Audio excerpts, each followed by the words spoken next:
به کانال سلطان موویز خوش برگشتی.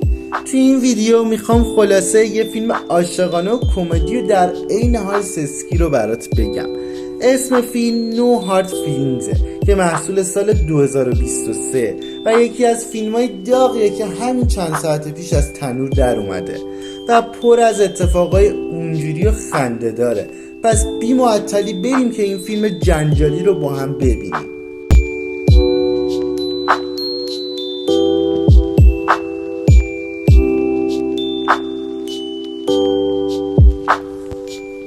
داستان این فیلم در جایی به اسم مونتانک نیویورک شروع میشه که تو اونجا یه خانم مامی شکری که مثل قرمه سبزی خوشمزه و جا افتاده است به اسم مدی یه راننده اوبره که بعد از سلب مالکیت خودروش با ورشکستگی مواجه شده. حالا اینجا اگه براتون سواله که اوبر چیه، باید بگم که اوبر همون اسنپ خارجی است. در همین حین که نمیدونه چیکار کنه وارد یه اپلیکیشنی میشه و تو اونجا یه پست غیر معمول میبینه که یه پدر و مادر خیلی پولدار متوجه شدن پسر نوجوانشون با اینکه از لحاظ تحصیلی خیلی با استعداده اما به شدت خجالتی و از لحاظ اجتماعی کم تجربه است و علاقه‌ای به تعاملات انسانی و رفتن سر قرار با زنان و رابطه جنسی نداره. برای همینم به دنبال یه دوست دختر خوب برای پسرشون هستن و مدی هم برای اینکه از این وضعیت خلاص بشه این درخواست رو در ازای دریافت یه ماشین بیوگ ریگال قبول میکنه و به عنوان دوست دختر پسرشون بهش کمک میکنه تا وارد زندگی بزرگسالانه بشه. این پسر از همه جا بیخبر یه دانش آموز جوون خجالتی به نام پرسی که از اون بچه خرخوناست و توی کل سالهای دبیرستان هیچ شیطونی یا کارهای هیجان انگیزی بجز درس خوندن انجام نداده. پرسی سال آخر دبیرستان و تونسته پذیرش سال آخر یه دانشگاه خفن که در حد دانشگاه شریف خودمونه رو بگیره و این باعث خوشحالی و افتخار خانواده‌شه. اما با همه این اوصاف خانواده‌اش نگران پرسی هن و چون که اون با اینکه از لحاظ تحصیلی با استعداده اصلا علاقه‌ای به دختره و زنان نداره. قرار میشه که مدی به طور کاملا اتفاقی پرسی رو ببینه تا بهش شک نکنه.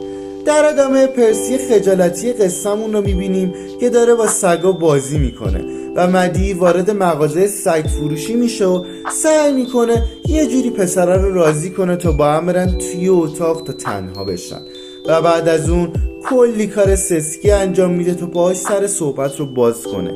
اما پرسی اصلا بلد نیست از این حوری بهشی لذت ببره و خیلی یبسر از این حرفاست. در ادامه مدی از هر راهی که فکرشو بکنی سعی میکنه تا با پرسی نفوذ کنه.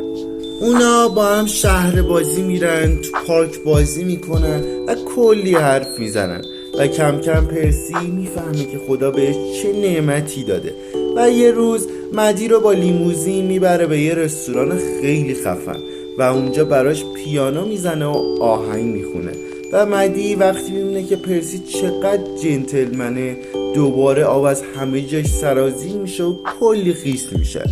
بعد کم کم پرسی عاشق مدی میشه تا اینکه یه روز دعوتش میکنه خونهشون برای شام با خانوادهش و اونجا بود که میفهمه اینا همش کار پدر و مادرش بودن و خیلی عصبانی میشه و از خونه میره بیرون تا چندین روزم با همه قهر میکنه تا اینکه مدی میره دنبالش تا نازشو بکشه و ازش عذرخواهی کنه.